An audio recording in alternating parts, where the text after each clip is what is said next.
Produced by the Rural Alaska Community Action Program Incorporated, Fetal Alcohol Syndrome Early Decisions Project. This project is funded with a grant from the State of Alaska Department of Health and Social Services, with funding from the U.S. Department of Health and Human Services, Substance Abuse and Mental Health Services Administration.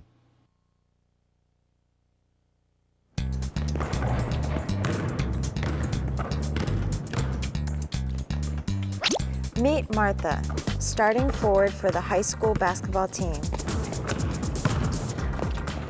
She and her teammates are getting ready for the regional playoffs.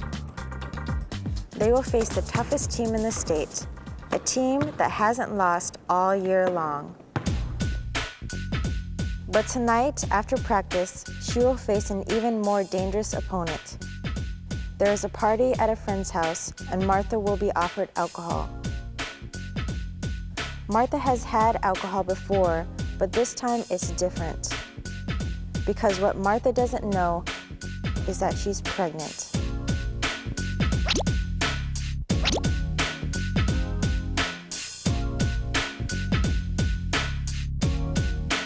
So what's the big deal? Martha and her teammates work very hard this season, and some of her teammates will drink alcohol. Why shouldn't Martha drink tonight? 3 letters, FAS, Fetal Alcohol Syndrome. If you drink even moderate amounts of alcohol while pregnant, you risk giving your child this devastating condition. FAS will never go away, FAS can't be treated, and FAS will affect your child for the rest of its life. Drinking while pregnant is like taking a shot from half court. You could get lucky and make the shot. But the odds aren't very good. Experts say there is no safe amount of alcohol while pregnant.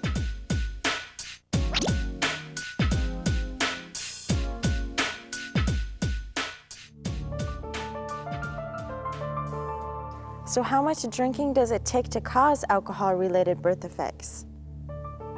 Maybe a little, maybe a lot. No one is sure. But it could be as little as a single drink. A shot of liquor, a can of beer, a cup of home brew. There is no safe amount. Want proof? Here's one mother's story. During my first pregnancy, for the whole month I didn't know I was pregnant, but after that I started knowing in my heart that I was. And I continued to drink anyway, on and off. And I kept telling myself that if I don't drink often enough, I wouldn't hurt the baby. One of the nurses came over to me and she told me that he has been affected by alcohol. For 3 months, he never opened his eyes. And I kept hoping in my heart it wasn't FAS. I was in deep denial. He's small in size. He has trouble in school, and he needs a lot of help. He's been having behavioral problems ever since he was small. If I had to do it all differently now, I wouldn't take a drink, not even a drop of alcohol. So, how can you avoid having a child with FAS? Just check the final score on the scoreboard. If you're sexually active or pregnant, don't drink. Sounds easy, doesn't it? Well, it's a lot harder in real life. You could be just like Martha, pregnant and not know it. Or maybe you're at a party and you have a few drinks. You start to lose control. Guys notice this, and some will try to take advantage of the situation. According to research, teenagers who drink are 7 times likelier to engage in sex than those who do not. So you have sex. Then you find out that you're pregnant, and your baby is at risk for low birth weight, birth defects, learning disabilities, and behavior problems. That's why we say if you're sexually active, you must not drink at all, period. You need to stay in control of your own body. I know this sounds hard, but it just takes discipline, like an athlete training for the big game. The same kind of discipline our elders have passed on for generations. When alcohol was introduced, the great aunt said, one day this will cause great sadness and suffering. Remember this now. Anything you eat or you drink is going to your baby. I would advise them not to smoke or drink alcohol if they want to have a healthy baby. This takes a lot of discipline and it takes a lot of planning.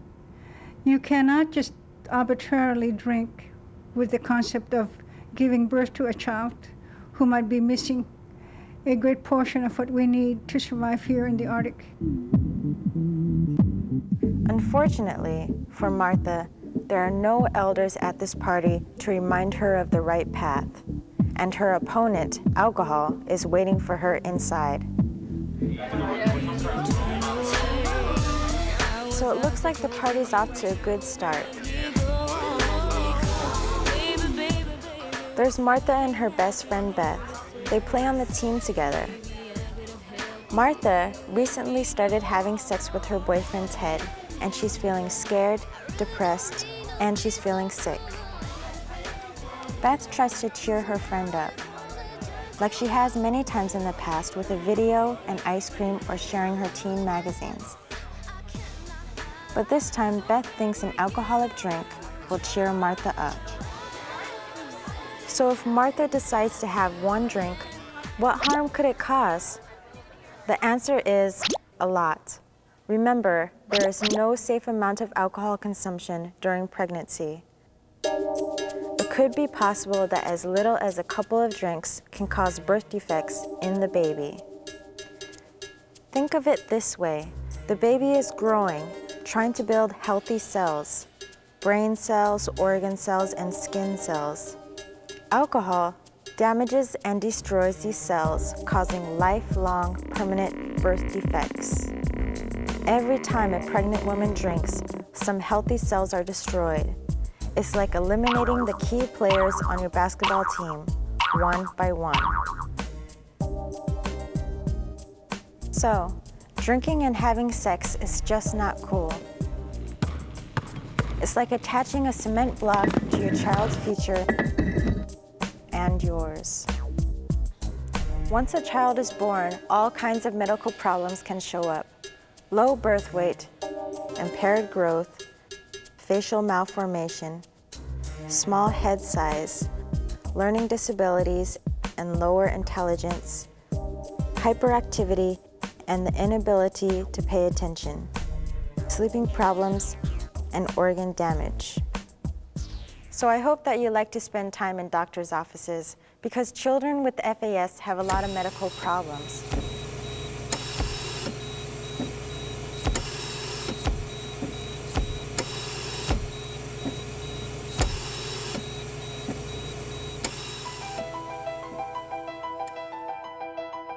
Justin was one of our medical needs foster babies that came to live with us.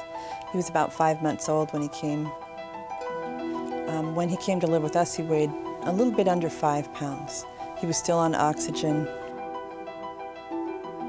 Justin also had seizures right after birth, and he also had vision impairment from the alcohol exposure. His optic nerves were affected, and he ended up losing the vision in one eye because of retinal detachment. He was really hard to take care of because he was so irritable. Anything touching his skin would set him off, and he would cry for 15 minutes to 2 hours. He would scream and scream and scream. I remember in the middle of the night rocking him in the rocking chair with tears just streaming down my face because this baby wouldn't stop crying.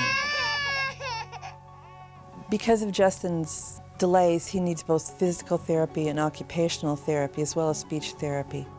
It seemed like that was where I was living, was at the clinic and in the hospital.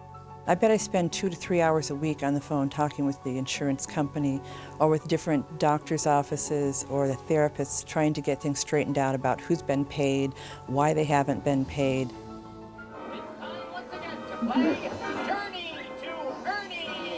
Oh, are you ready to play? Great. Ready or not, here we Justin go. doesn't have a lot of friends. His one really good friend died last year. I don't know if he ever will have really solid friends that he can depend on other than paid service providers and his own family. Emily. I think that's one of the saddest things about having a child like Justin is that as sweet and wonderful a boy as he is, because he is different, we do hear that people make fun of him. And that's really hard. I don't know if he's ever going to find somebody to fall in love with. As loving as he is as a son, I don't think that he would have the ability to be a parent.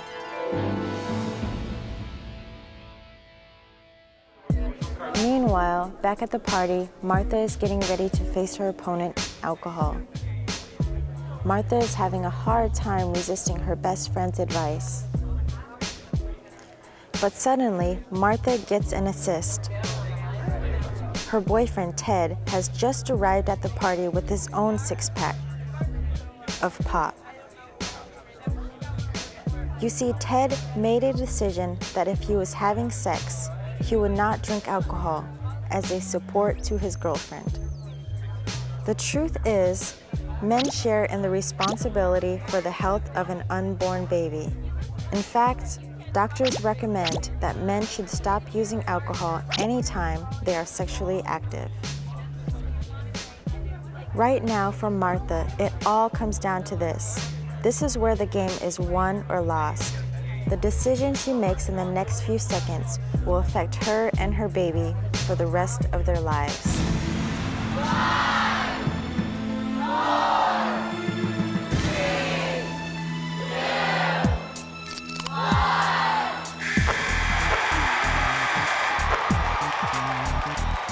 And the winner is Martha and her baby.